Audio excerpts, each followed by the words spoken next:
Hi there, I am Kelly Miller. I'm the superintendent of the Norris School District, and I am so excited to read a chapter out of We Can't All Be Rattlesnakes. I'm reading chapter 3, and I'm going to admit that I'm not a big snake fan, but Crusher has kind of grown on me, so I'm happy to share Mom, Rex, and Dad.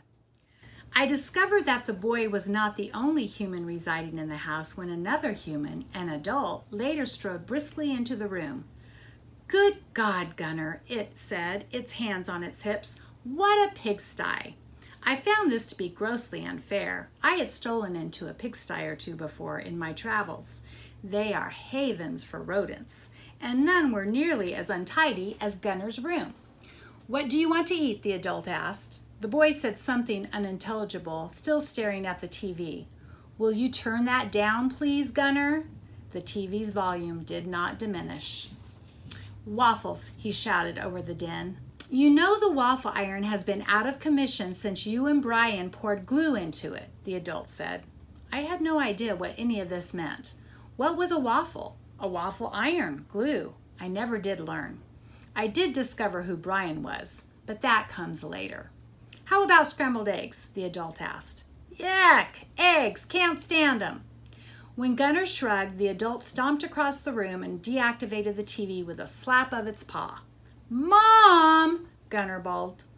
That's when I knew the adult was his mother. "I only had 2 more vultures to kill and I would have hit level 10. Vultures? Had I missed something? "The bus will be here in 10 minutes, Mom said. I knew what a bus was only too well. A big clattering automobile that flattened snakes. In other words, a must to avoid. "So how much longer do I get to play?" Gunner asked. Mom pointed to the door. "Wash your face and hands and get yourself to the table. I'm making you eggs." "I want chocolate Quasimodos." "Okay, fine. Just get moving." Gunner jumped to his feet. "With chocolate milk."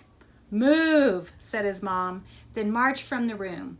I can't imagine living with one's offspring. I've never even met mine. Once I deposit my eggs in a hole, I'm gone. Nurturing is strictly for mammals and birds. Gunner didn't wash himself, as his mom had asked. He walked over to me instead and peered through the glass with wide eyes. "Good morning, Crusher," he said. I hissed. He grinned. "You are so cool." Actually, I was cool. Too cool. Cold even. I wish I could slither into some sunshine. Mom returned, angrier than before. "The bus will now be here in 8 minutes, she snapped. "In other words, you'll never make it. I have to drive you again." She grasped his earlobe and pulled him from the room. So much for nurturing. Soon I heard a door slam. An automobile engine screeched to life and its tires crunching gravel as it sped away. "He'll be gone for hours now," Speedy said.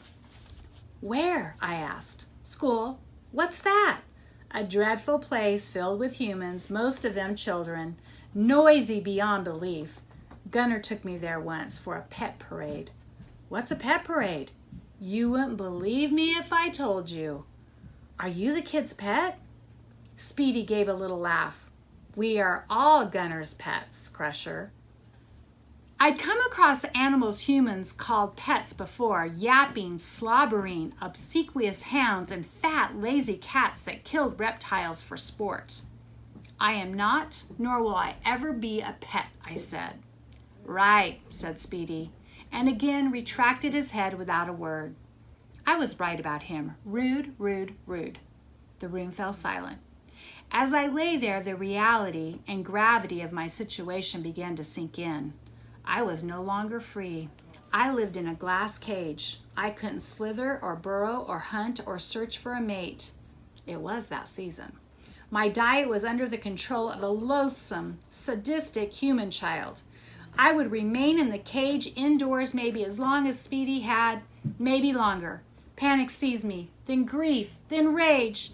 "How dare this boy rob me of my life? I am truly sorry, Madam Snake," a different, telepathic voice ventured. "Really, I am." "Who's there?" I asked. "I'm the lizard, Rex, is what the boy calls me." I looked over at Rex's cage. It was illuminated brightly by a little sun hovering above it. Gunner had several of these small suns scattered around the room, but Rex's was the only one burning at the moment.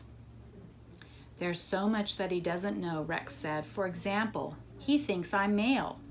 Has he tormented you? I asked. The lizard sighed. He no longer notices or cares about me, thank goodness. Well, he won't be tormenting me, I said. Forgive my bluntness, but I'm not a tortoise or a lizard. I'm a snake, a big one.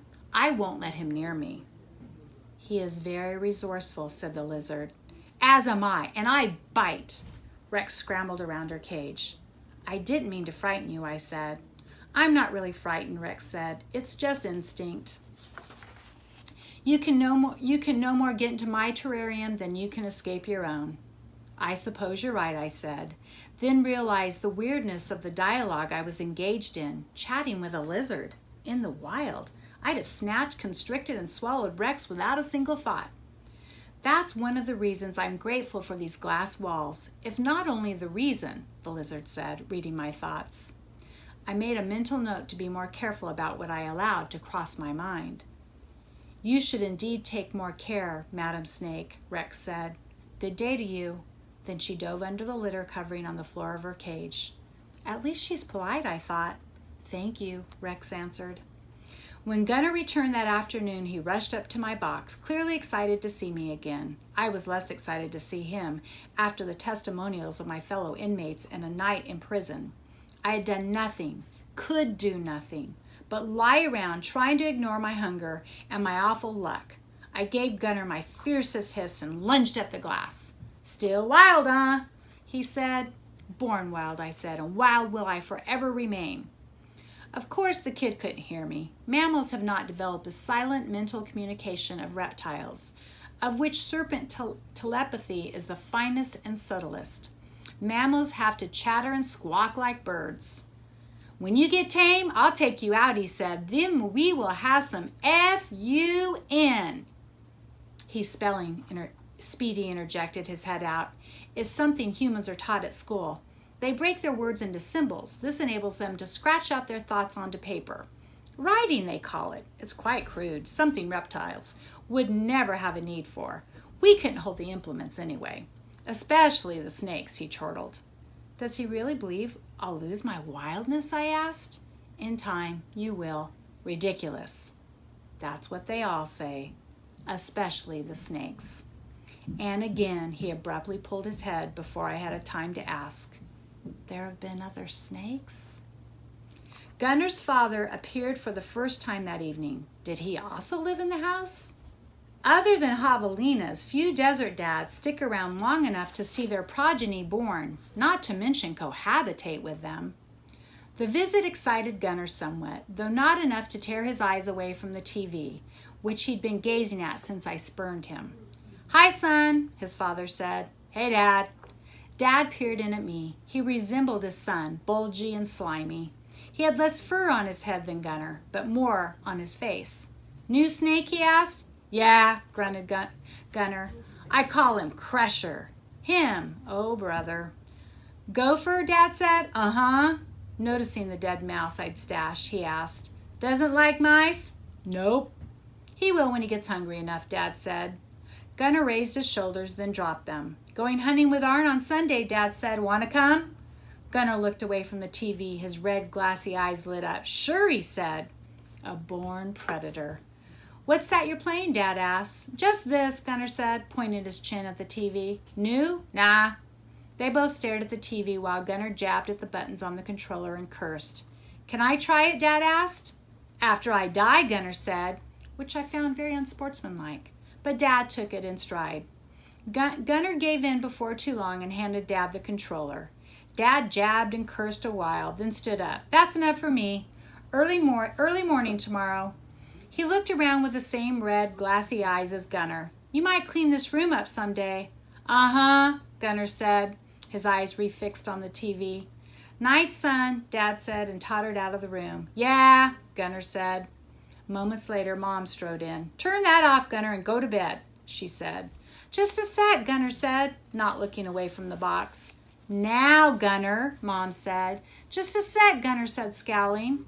Mom slapped the TV. Mercifully, it fell silent. She grasped Gunner's earlobe. Let's brush our teeth, son, she said, and dragged him from the room. I am glad I'm a reptile.